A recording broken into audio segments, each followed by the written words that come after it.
Hey everyone and welcome to Storytime. My name is Jake and today we are going to be looking at the subreddit r/prorevenge, where people tell us their best stories on how they got revenge on someone or something they didn't like. If you're new around here, please do subscribe down below so that you never miss out on another video, and also vote in the poll at the top right. But without any further ado, let's get right into the pro-revenge. Maintenance guy throws out 15 years of important knowledge. A while ago, I worked at a baseball store called Ball Mart, or a general goods store that sounded like that, not so long after the Great Recession of 2008, and management was trying to cut costs because of falling profit. One of the first things management did was fire 2 of the 3 full-time maintenance/cleaning guys. The one they kept, I'll call him MG for maintenance guy, was amazing at his job. Everything in the store ran well because of him and his willingness to go beyond what was required to help people. A genuinely nice guy. For 6 months, management tried to make having 1/3 of a maintenance staff work, and it failed miserably. Maintenance guy could not do everything, and over time, management increasingly asked him to coordinate some part-timers that were supposed to do the cleaning and carts. He spent so much time coordinating that he had no time for maintenance. The night crew was also cut, so they couldn't pick up the slack. Then, 2 things happened within the space of a week, what told management how important he was to the store running well. First, some cleaning machines broke down. Turns out, they have to be properly cleaned weekly. If left alone, they gum up real bad and parts wear out quickly. A several $1,000 repair bill because he was told to prioritize coordinating part-timers over tinkering with machines. A few days later, the deli lady nearly quit after the blade on the deli slicer went flying off and could have cut her face badly. Turns out that the bolt that held in place was loose, and maintenance guy had tightened it weekly for her. When he didn't have time to do that anymore, he told management it had to be replaced for safety. Well, management didn't do that because it cost money, but they told people it was fixed. That could have been a lawsuit or criminal charges. They and the deli lady got lucky. So management sat down with him and asked him why things were going wrong. Maintenance guy told them point blank he needed enough time for maintenance, and someone else had to coordinate the part-time cleaners and check up on them. They were rather lazy. Management called BS. They said maintenance should be easy and done quickly. Maintenance guy got mad because that insulted his professionalism, and he pulled out his notebook from his back pocket. It turns out that over his 15 years, he had filled the book with charts, schedules, and diagrams of how to do his job and keep things running.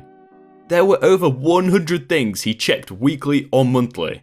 There were a lot of machines he kept in running order. Some had certain things that were half broken and had to be wiggled in a certain way, etc.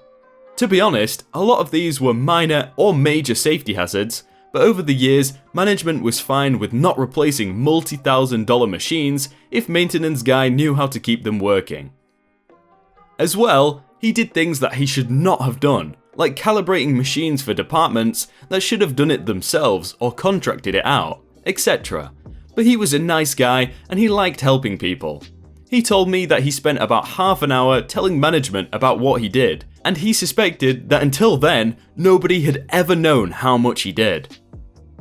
Well, he may have said a few swear words and derogatory things while telling management why he needed time to do stuff. It was not a good moment for him and he was angry.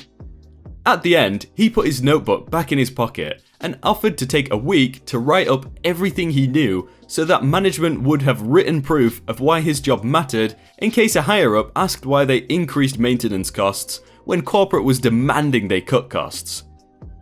The multiple managers in the room looked at each other and asked him to leave so they could talk in private.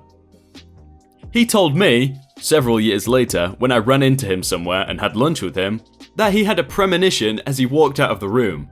So he went to the back room and tossed his notebook in the garbage compactor. For good measure, he then went around the store and emptied all the garbage cans and tossed those bags in so his notebook was properly buried. He was fine with it, all that information was in his head. After a few minutes later, management called him back. They told him they could not allow him to keep working there because of the level of insubordination he had shown. They said as soon as he surrendered his badge, box cutter, and notebook, he would be escorted out of the building by security. They basically treated him like a criminal. Most fired people are not escorted out unless they were suspected of committing a crime that could not be proved. He handed over his badge and box cutter. They asked for the notebook. He said he threw it in the compactor. Their eyes went wide and they asked why he threw it out. He said he thought he was going to write everything up nicely on the computer from memory, so he thought he was done with the notebook. At this point, management starts looking at each other worried, because they had intended to take his book, fire him, and have a less subordinate part-timer, who doesn't get expensive benefits like a full-timer, do his job. Now they couldn't. One of the managers suggested that he be allowed to write up the info before being escorted out. The others agreed. He was given the chance to be unfired just long enough to give them the info. How kind! He laughed and walked out, head held high, and management followed him to his car to make sure he left. I don't have the exact numbers, but I guesstimate the store had to spend at least 20 or 30,000 bucks to replace the stuff that maintenance guy had kept working beyond the equipment's lifespan, and the new guy they hired had a hell of a time figuring out how things worked. To be honest, in a few cases, maintenance guy had gone too far, like creating fire hazards by taping broken charges together after rewiring them instead of tossing them, but management had never complained when he saved them money. There was also a lot of things that should have been done by the health and safety team or the departments, but they also never complained about having less work. I asked him if throwing out that notebook was illegal, but he said it was personal property to help him remember things. It was not a work-provided notebook. He was proud of what he did. His pride clearly showed in how he told the story. He said that nobody is allowed to question his professional judgment by implying he is lazy. I agree. Edit, I just want to clarify some things. I came in the day after the deli machine incident. I was hearing things and asked someone what happened. I was told that the machine malfunctioned while the deli lady was using it, and she freaked out and refused to come in.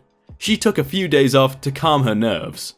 Over the course of the next few days, I heard multiple versions of the story, some involving the blade coming off, some not, and one that involved the blade getting lodged in the ceiling.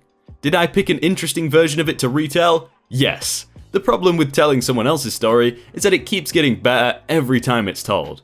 So if you see people commenting that deli machines don't work that way, they are probably right. 2. I mentioned that this happened during/soon after the Great Recession, which is important. According to people there, management used to readily approve replacing damaged equipment. It was after the recession they stopped doing that and relied on the maintenance guy's temporary fixes. A lot of what he did was not supposed to last. He was really angry at the end because multiple times management had refused to replace stuff that was obviously broken. And at times, management had told them they would replace something and then change their minds without telling him. That is why he really snapped at the end.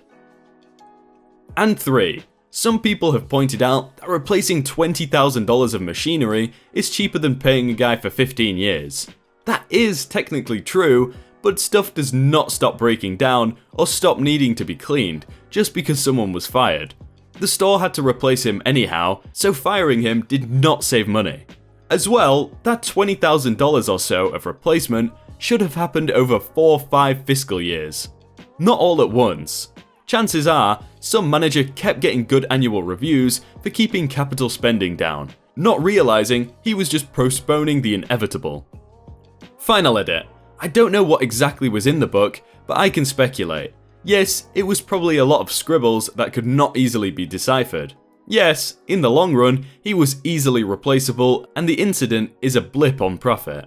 The one major thing management probably really wanted was the list of what machines needed to be watched/tinkered. The couple weeks or so after he left were a complete mess, because people were afraid to use stuff because of crazy stories circulating about Deli Lady. But within 2 months, things were humming along fine. However, this is not a subreddit about proper management or profitability, it's about revenge, and he got his revenge. Hey everyone, I hope you all had a really good day and that you enjoyed that video. If you want to check out some other stories, then click on screen right now or check out the playlist down below. If you want to submit your own stories, then join the Discord in the top link in the description. But thank you so much for watching, and I will see you very soon.